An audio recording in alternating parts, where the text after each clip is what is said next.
tape reveals Trump's attempt to overturn the 2020 election results. UN Security Council adopts key resolution on Gaza crisis. 2 large fires broke out overnight. Hello, so good to see you again in today's news. I am Hong Yin, and here we go, the first headline of the show. The U.S. Detroit News has published a recording of a phone call between former U.S. President Donald Trump and Michigan election officials, in which Trump is purported to have intentions to overturn the 2020 presidential election results. The phone call took place on November 17, 2020, between Trump and 2 Republican election officials in Wayne County of Michigan. During the call, Trump urged these officials not to certify the 2020 presidential election results, in other words, not to acknowledge Joe Biden's victory. Trump says Republicans were being deceived in this election. This recording comes as Trump is facing a series of legal challenges facing Trump, with the latest come from the Colorado Supreme Court, which ruled to remove the former president from the state's nominee for his involvement in the Capitol riots. However, the former White House owner has denied any allegations, claiming that the investigations against him are politically motivated. Meanwhile, the Security Council has adopted a resolution on the ongoing crisis in Gaza, with 13 votes in favor and the U.S. and Russia abstaining, marking the first time the U.S. has not vetoed a resolution on Gaza since the Israel-Hamas conflict erupted. The resolution, proposed by the United Arab Emirates, calls on all parties to comply with international legal obligations, to speed up urgent humanitarian assistance and ensure the safety of civilians in Gaza, to release hostages immediately and unconditionally, and to quickly establish a UN mechanism to accelerate humanitarian aid deliveries to Gaza through non-involved conflict countries. However, despite the UN resolution, Israel is continuing to expand its ground military campaign in Gaza while sending more fighting forces to the south of Khan Yunis and asking people to leave the Al-Barij refugee camp. Both sites were previously declared safe zones for Gaza refugees.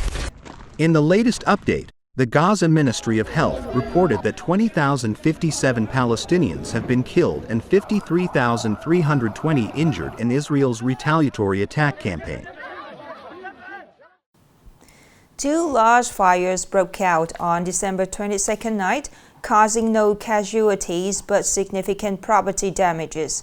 This shows that the fire situation is still complicated, hiding high risk to the lives and the properties of peoples and the businesses. On the evening of December 22nd, a large fire erupted at Mai Giang Textiles Vietnam Company Limited, the 100% foreign capital company specializing in producing fibers located in Châu Đốc District, Bà Rịa Vũng Tàu Province. The fire broke out firstly from the cotton warehouse with flammable material. So just a few minutes later, the fire engulfed a large area of the company and only extinguished by this morning. Initially estimated damage caused by the fire is about 30 billion VND. This is the 3rd fire at this company in the past 11 years, causing hundreds of billions of Vietnamese dong in damage. Also on December 22nd, a shop on the ground floor of Lotte Mart supermarket in Ho Chi Minh City unexpectedly caught fire and released haze, causing thousands of people, including staffs and customers, rush outside in panic. Upcoming are some updated news. On December 23rd, the Vietnam-Cuba Friendship Association of Nghệ An Province just celebrated the 65th anniversary of Cuba's National Day, the 1st of January 1959, the 1st of January 2024. The association also took this time to review the activities in 2023. Formed in 2003, and after 4 terms of Congress, The Vietnam-Cuba Friendship Association of Nghệ An Province has engaged in many practical and effective foreign affairs activities. On this occasion, the association members recalled the history of Cuba as well as the special relationship between the Vietnamese and Cuban people. The participants also agreed with the main task in 2024 to fulfill the objectives set by the Fourth Congress in the time 2022-2027.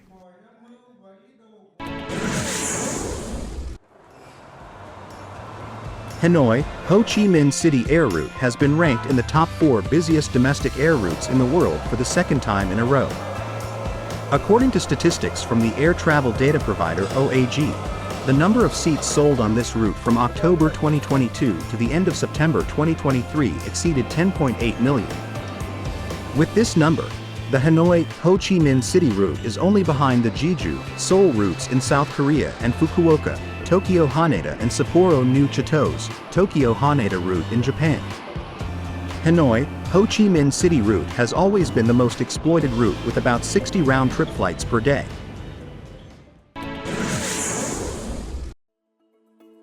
Intense cold air has engulfed the northern provinces of Vietnam. The frigid weather conditions have caused thick frost to blanket high mountains such as Lao Than and Phan Xipang in Lao Cai Province, La Pan Thân in Yên Bai Province. In Mu Cang Chai District in Bai Province, the temperature has dropped to below 2 degrees Celsius. Frost has covered the Ca Nha Peak in this region. The cold air is forecasted to continue to intensify in Lao Cai, especially in high mountainous areas. The temperatures continue to drop deeply, in which sharp are from 1 to 3 degrees Celsius.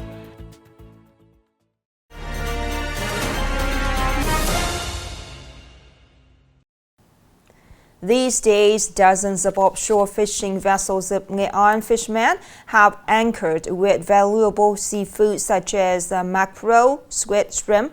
The production atmosphere in the seaside villages becomes bustling to meet the large demand for seafood products for the year-end market. More in the following story.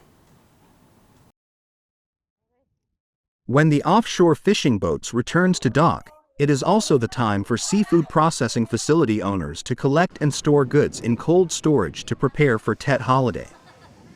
With 4 cold storage warehouses, this facility is expected to supply hundreds of tons of seafood of all kinds to the year-end market. Some days, tons of seafood have been delivered to the markets inside and outside the province at peak times. Our 4 warehouses are almost full. This is suitable time to store goods to ensure the supply for Lunar New Year with reasonable prices. Seafood processing facility owners in Dien Chau are also rushing to collect goods and mobilize workers for production. Many facilities have invested in modern machinery systems such as automatic drying machines, packaging lines, vacuum packaging, to timely supply about 10,000 tons of seafood to the year-end upcoming market. We take advantage of every opportunity to gather goods to serve the people during Tet holiday. Our workers sometimes have to work until 2 or 3 a.m., even 5 a.m. During Lunar New Year, traditional fish sauce products made by craft villages are also among favorite gifts. Given this fact, processing facilities are paying special attention to the design and packaging of products.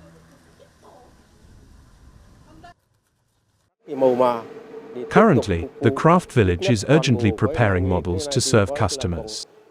We need at least 300 to 400,000 liters for this Tet, an increase of 40 to 50% compared to last year's. The Year of the Dragon 2024 will come in more than a month. The consumption demand during the Lunar New Year period is expected to increase by 4 to 5 times compared to usual days. The last story just ended our program today. Thank you so much for your attention. Goodbye and see you later.